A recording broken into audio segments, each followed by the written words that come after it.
स्वागत है आप सभी का एक बार फिर से ऑनलाइन एजुकेशन में। और हमारे यूनिट चल रहा था 11वां यूनिट और कार्य ऊर्जा तथा शक्ति। इससे पहले हमने 2 पार्ट पढ़ लिए थे और आज का टॉपिक है हमारे न्यूमेरिकल क्वेश्चन यानी आंकिक प्रश्न। जो प्रीवियस क्लास में हमने थ्योरी पढ़ी थी गतिज ऊर्जा तथा स्थितिज ऊर्जा, उन्हीं के ऊपर आंकिक प्रश्न जो बोर्ड की दृष्टि से बहुत ही इंपॉर्टेंट है। तो पहला क्वेश्चन क्या है, 10 किलोग्राम भार वाले एक पत्र को 10 मीटर ऊंचाई से गिराने पर स्थितिज ऊर्जा में परिवर्तन ज्ञात कीजिए। तो एक कोई पत्र है, ये है और इसका आपको मास गिवन है, मास यानी द्रव्यमान आपको गिवन है 10 केजी। कितना केजी दे रहा है? 10 केजी और 10 मीटर ऊंचाई से, और मैं मान लेता हूं यह है 10 मीटर ऊंचाई और वहां से इसको गिराया जाता है धरातल यानी सतह पर। तो पूछा जा रहा है कि इसकी स्थिति में कितना परिवर्तन हुआ। तो ये है ऊंचाई आपको दे रखी है h, विस्थापन या ऊंचाई जब थ्योरी बताई थी एक ही चीज है। किलोग्राम आपको दे रखा है मास। अब सॉल्यूशन की ओर बढ़ते हैं। 10 किलोग्राम भार यानी यहां से किलोग्राम किसका मात्रक है? द्रव्यमान का। तो द्रव्यमान आपको गिवन है, द्रव्यमान यानी मास, जिसको हम डिनोट करेंगे स्मॉल m से, वो आपको दे रहा है 10 केजी। भार वाले एक पत्र को 10 मीटर यानी ऊंचाई यानी हाइट आपको दे रखी है 10 मीटर से गिराया जाता है और पूछा गया है स्थितिज ऊर्जा यानी पोटेंशियल एनर्जी। तो हम जानते हैं स्थितिज ऊर्जा, स्थितिज ऊर्जा यानी पोटेंशियल एनर्जी। स्थितिज ऊर्जा की फॉर्मूला होता है mgh। जहां ध्यान देना m है वस्तु का द्रव्यमान, g यहां दिया गया नहीं है, लेकिन 10 मीटर प्रति सेकंड स्क्वायर लेना है आपको, या लेना है 9.8 मीटर प्रति सेकंड स्क्वायर। इस क्वेश्चन में ये दिया गया, ध्यान देना थोड़ा। तो m की वैल्यू हमारे पास है 10 केजी, g की वैल्यू हमारे पास है 10 मीटर प्रति सेकंड स्क्वायर और h आपको दे रखा है 10 मीटर। तो फॉर्मूले में वैल्यू पुटअप करो, potential energy is equal to m, कितना दे रहा है 10, जी आपको लेना है 10 और ऊंचाई आपको दे रखी है 10। तो पोटेंशियल एनर्जी और इसका मात्रक बताया था जूल, यानी इतना परिवर्तन होगा जब वस्तु यहां आके गिरेगी। यहां 10 मीटर ऊंचाई पे थी तो इतना 1000 जूल, जब गिरी 0 यानी 1000 - 0 तो कितना परिवर्तन हुआ? 1000 जूल। यानी स्थितिज ऊर्जा में या इनकी स्थितिज ऊर्जा कितनी होगी? 1000 जूल होगी। कब? जब कोई वस्तु या पत्र 10 केजी का है, उसको 10 मीटर ऊंचाई से गिराया जाए तो उसकी स्थितिज ऊर्जा होगी जो 1000 जूल होगी। तो अगला क्वेश्चन करते हैं, क्वेश्चन नंबर 2। क्या दे रहा है क्वेश्चन? 10 किलोग्राम भार वाले वस्तु की गतिज ऊर्जा क्या होगी जिसकी गति आपको दे रहा है 4 मीटर प्रति सेकंड। सॉल्यूशन की ओर बढ़ते हैं। पहले क्या राशि दे रखी है? 10 किलोग्राम यानी आपको द्रव्यमान दे रखा है। द्रव्यमान का ऐसा ही मात्रक होता है किलोग्राम। द्रव्यमान यानी m आपको दे रखा है 10 केजी। नॉर्मल सा क्वेश्चन पूछ लिया जाता है कॉम्पिटिटिव एग्जाम में, द्रव्यमान का ऐसा ही मात्रक, तो आपको बताना है किलोग्राम। और वाले वस्तु की गतिज ऊर्जा आपको दे क्या होगी, यानी गतिज ऊर्जा हमें क्या करनी है? फाइंड आउट करनी है। गतिज ऊर्जा यानी काइनेटिक एनर्जी, जिसको मैं के लिखूं, वो हमें फाइंड आउट करनी है। और आपको दे रखा है जिसकी गति यानी जिसे हम v से डिनोट करेंगे 4 मीटर प्रति सेकंड। और हमने प्रीवियस क्लास यानी मैं पढ़ा था गतिज ऊर्जा का फॉर्मूला क्या होता है। अगर आपको फॉर्मूले आते हैं और आप आसानी से आंकिक प्रश्न को हल कर सकते हैं। 1/2 mv²। और यहाँ आपको बताया गया था ये एक द्रव्यमान है वस्तु का और ये वस्तु का वेग हो सकता है या गति। आपको द्रव्यमान दे रखा है क्वेश्चन में, वेलोसिटी दे रखी है और आपको फाइंड आउट करनी है काइनेटिक एनर्जी यानी गतिज ऊर्जा आपको निकालनी है। तो काइनेटिक एनर्जी 1/2 mv²। इस फॉर्मूले में कुछ नहीं करना है, आपको m की वैल्यू रखनी है और v की वैल्यू रखनी है और आपको क्या प्राप्त हो जाएगी, गतिज ऊर्जा। तो kinetic energy is equal to 1/2 का 1/2 m कितना दे रहा है 10 और v कितना दे रहा है 4 और 4 का स्क्वायर यानी v का स्क्वायर यानी 2 बार लिख दो इसको। ये हो जाएगा यहाँ से 2 बार, 4 × 2 8, 8 × 10 80। तो यहाँ जो गतिज ऊर्जा प्राप्त होगी 80 जूल। कब? जब कोई वस्तु है जिसका द्रव्यमान 10 किलोग्राम है और जिसकी गति 4 मीटर प्रति सेकंड है, तो उसकी गतिज ऊर्जा कितनी होगी 80 जूल। 2 क्वेश्चन कर लिए थे।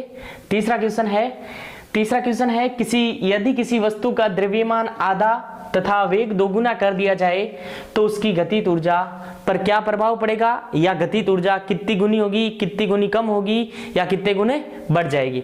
इस क्वेश्चन को करने से पहले हमें कुछ चीजें माननी पड़ेगी। तो सॉल्यूशन की ओर बढ़ते हैं। ध्यान देना,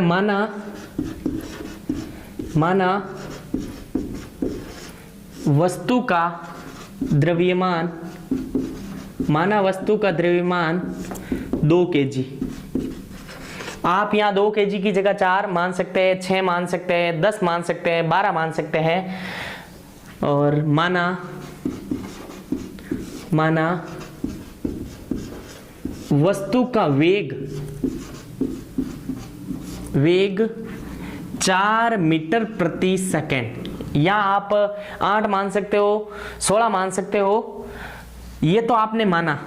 अब प्रश्न के अनुसार यदि किसी वस्तु का द्रव्यमान आधा, ये आपने माना 2, तो वस्तु का द्रव्यमान कितना हो जाएगा, वस्तु का द्रव्यमान 2 आपने माना और प्रश्न के अनुसार आधा, तो 2 का आधा कितना हो जाएगा 1 kg। और अगली शर्त है वेग 2 गुना कर दिया जाए। वेग आपके पास है 4 मीटर प्रति सेकंड, अब इसका 2 गुना कर दो तो वस्तु का वेग 4 का 2 गुना कितना हो जाएगा 8 मीटर प्रति सेकंड। यानी वस्तु का द्रव्यमान अगर आप यहां मानते 10 kg होता तो इसका आधा 5 kg, और यहां मानते 10 तो यह वेग हो जाता 5 शर्त के अनुसार। ये चीजें आपने मानी है और ये है प्रश्नानुसार, ये क्वेश्चन के अकॉर्डिंग। अब इनकी गतिज ऊर्जा निकालो। गतिज ऊर्जा के फॉर्मूले के अनुसार kinetic energy is equal to 1/2 mv², जहां m की वैल्यू आपको दे रखी है, v की वैल्यू दे रखी है। तो गतिज ऊर्जा 1/2 m की वैल्यू कितनी है 2 kg, 2 इंटू वेग कितना दे रहा है 4, तो 4 का स्क्वायर 4 × 4, इस 2 से ये 2, 4 × 4 16। गतिज ऊर्जा कितने जूल आई 16 जूल। ये तो आपने माना। अब प्रश्न के अनुसार यदि द्रव्यमान आधा कर दिया जाए तथा वेग 2 गुना, तो वस्तु का द्रव्यमान आधा है, यहाँ 2 था यहाँ आधा, और यहाँ वेग 4 है, यहाँ कितना हो गया 8। तो अब इसकी गतिज ऊर्जा निकालो। काइनेटिक एनर्जी 1/2 mv², यहाँ m की वैल्यू है 1 और v की वैल्यू है 8। Kinetic energy is equal to 1/2 m की वैल्यू कितनी लेनी यहाँ पे 1 इंटू वेग कितना लेना 8 × 8, ये काटो 4, काइनेटिक एनर्जी 32 जूल। अब ये पूछ रहा है गतिज ऊर्जा पर क्या प्रभाव पड़ेगा, ये तो हमने पहले मानी है और ये प्रश्न के अनुसार कितनी आई 32, यानी दोनों का अनुपात करो 16:32 यानी 1:2। तो ध्यान देना, जब भी वस्तु का द्रव्यमान आधा और वेग 2 गुना कर दिया जाए तो हमेशा गतिज ऊर्जाओं का अनुपात 1:2 आएगा। ये हमने सिद्ध किया है। और गतिज ऊर्जा कितनी हो जाएगी, इस प्रश्न का आंसर हो जाएगा गतिज ऊर्जा हो जाएगी 2 गुनी। पहले कितनी है 16 जूल और बाद में कितनी होगी 32 जूल। अगला क्वेश्चन करते हैं चौथा। इस टाइप के क्वेश्चन इंपॉर्टेंट है, ध्यान देना। क्वेश्चन ये है, यदि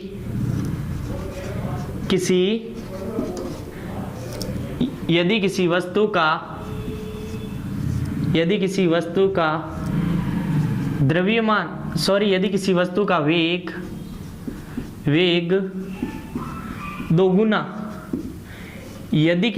का वेग दोगुना कर दिया जाए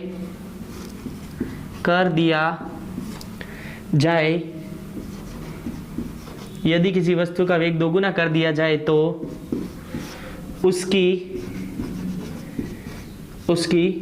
गतिज ऊर्जा यानी काइनेटिक एनर्जी, गतिज ऊर्जा में क्या परिवर्तन होगा?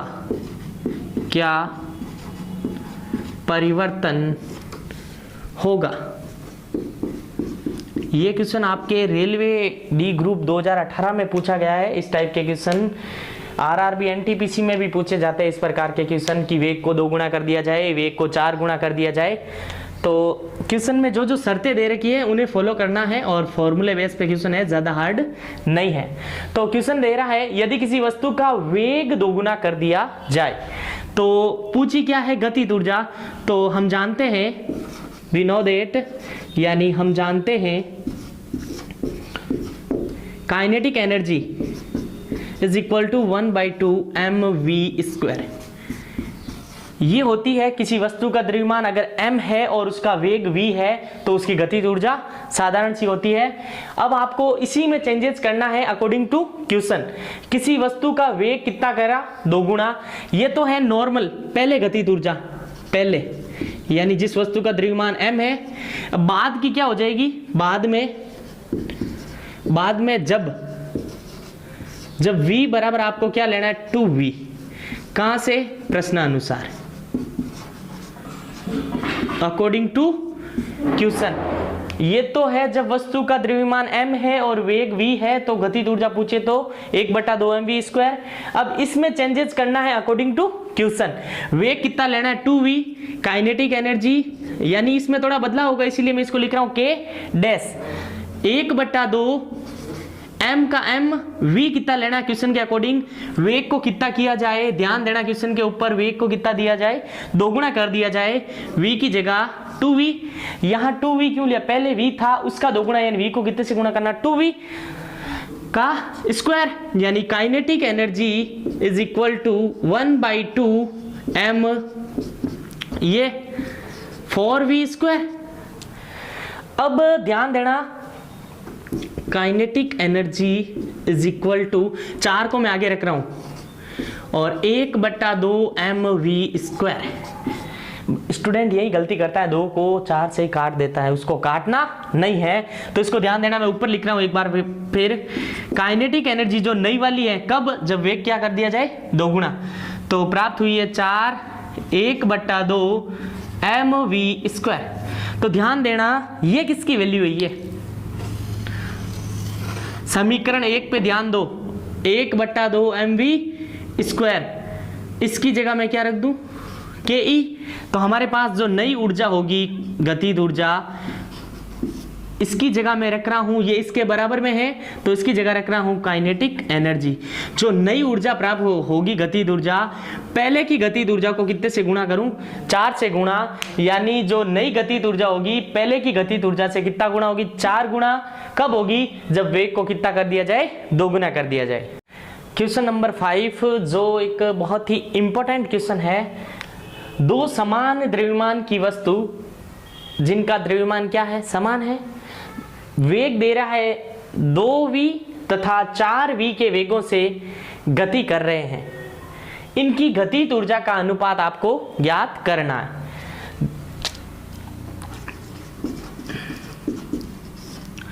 दो समान द्रव्यमान की वस्तु, तो मैं इनमें 2 कंडीशन बनेगी आपके।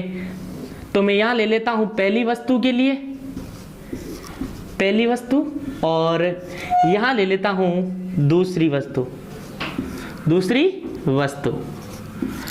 और एक चीज इसने कॉमन दे दी है, 2 समान द्रव्यमान, यानी दोनों का समान है, यानी द्रव्यमान है जो m1 इक्वल m2, या आप ले सकते हो पहली वस्तु का द्रव्यमान, पहली वस्तु का द्रव्यमान कितना है, पहली वस्तु का द्रव्यमान m, और ये शर्त ये है दूसरी का भी क्या होगा m, क्योंकि दोनों समान है। तो दूसरी वस्तु का द्रव्यमान, ये हमें पता चला है प्रश्न से। और पहली का वेग दे रहा 2v, यानी वेग हो जाएगा पहली का 2v, और दूसरी वस्तु का वेग दे रहा है 4v। क्या आप इनकी गतिज ऊर्जा निकाल नहीं सकते? वेग आपको दे रहा है, द्रव्यमान आपको दे रहा है, गतिज ऊर्जा का फॉर्मूला हमें पता है। क्या होता है गतिज ऊर्जा का formula? Kinetic energy is equal to 1/2 mv²। और बोर्ड एग्जाम वालों, 10th क्लास वालों के लिए फॉर्मूला याद करना पड़ेगा। 1 नंबर के क्वेश्चन में पूछा जा सकता है गतिज ऊर्जा तथा स्थितिज ऊर्जा का फॉर्मूला लिखिए, यानी सूत्र लिखिए। तो इनमें भी लगा दूं मैं दूसरे के लिए, इसको मैं थोड़ा डैश कर दूं दूसरे के लिए, mv², ये हो जाएगी दूसरी वस्तु के लिए। शर्त ये है दोनों का द्रव्यमान इक्वल है, वेग अलग अलग है। तो काइनेटिक एनर्जी 1/2 m इसके लिए कितना दे रहा है m, यानी वस्तु का द्रव्यमान समान है। आप चाहो यहाँ 2 मान सकते हो, यहाँ 2 मान सकते हो क्योंकि समान है, यहाँ 10 ले सकते हो, यहाँ 10 ले सकते हो, लेकिन मैं m ले रहा हूँ जिससे क्वेश्चन इजी होगा। v कितना दे रहा है आपको? 2v, उसका स्क्वायर। और ठीक इसी प्रकार इसमें काइनेटिक एनर्जी 1/2 m इक्वल है दोनों में, और यहाँ v का मान दे रहा है 4v और उसका स्क्वायर। तो काइनेटिक एनर्जी 1/2 mv², ये यहाँ का यहाँ है, 2 का स्क्वायर कितना हो जाएगा? 4। और ठीक उसी प्रकार काइनेटिक एनर्जी डैश लगाना इसको, 4 का स्क्वायर 16, 1/2 mv²। ध्यान देना ये राशि और ये राशि क्या हो जाएगी? कट जाएगी। अब ध्यान देना पहले की काइनेटिक एनर्जी हमारे पास कितनी आई? 4 जूल मान लो, और दूसरे की मान लो क्या आई है? दूसरे की आई हमारे पास 16 जूल, यानी ये इसकी कितनी आई? 4 गुणा आई। कितनी आई? 4 गुणा।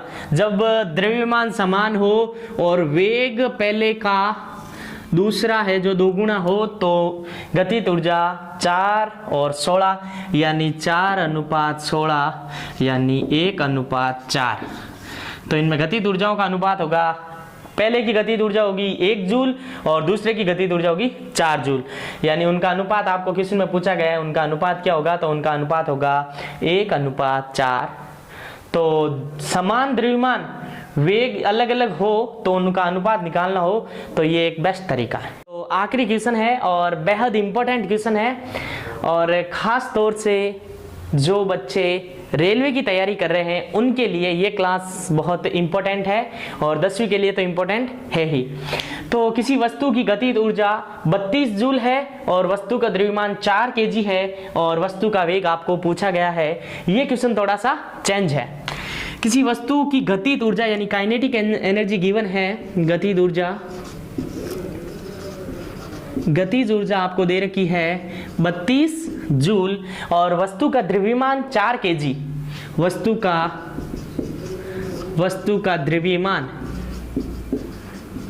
का द्रव्यमान आपको दे रखा है 4 kg, और वस्तु का वेग ज्ञात कीजिए। अब की बार वेग पूछा गया है, वी नो दैट, यानी हम जानते हैं। क्या जानते हैं हम? वी नो दैट, हम जानते हैं गतिज ऊर्जा यानी kinetic energy is equal to 1/2 mv²। ये फॉर्मूला है, इसमें 1 राशि, 2 राशि और 3 राशि है, जिसमें से हमारे पास गतिज ऊर्जा है और द्रव्यमान है, हमें निकालना है v। तो मैं इस फॉर्मूले को थोड़ा चेंज कर रहा हूं, फिर वैल्यू रखूंगा तो क्वेश्चन इजी होगा। तो काइनेटिक एनर्जी ये राशि भाग में है, इधर हो जाएगी मल्टीप्लाई में, और ये मल्टीप्लाई में है, और इधर हो जाएगी डिवाइड में, यानी और ये पड़ा v²। तो ये स्क्वायर हटेगा तो इधर क्या हो जाएगा? रूट। तो v की वैल्यू फाइनली हमारे पास आएगी two kinetic energy upon mass. और ये फॉर्मूला भी आपको याद रखना, जब सीधा गतिज ऊर्जा दे रखी हो, द्रव्यमान दे रखा हो और वेग पूछे तो ये भी एक इंपॉर्टेंट फॉर्मूला है। तो v is equal to root 2 into kinetic energy कितनी हमारे पास 32 और मास कितना देर का है 4, तो v इज इक्वल टू कितना 2 और इससे ये 16 यानी रूट 16। तो हमारे पास v की वैल्यू आएगी ±4, यानी रूट से हटती है तो ±4। ये किसका स्क्वायर है 4 का। तो बेहद ही इंपॉर्टेंट क्वेश्चन था और ये पैटर्न रेलवे में पूछा जाता है। और इसी तरह आप हमारे साथ जुड़े रहिए। अगली क्लास में हम एक नया टॉपिक स्टार्ट करेंगे।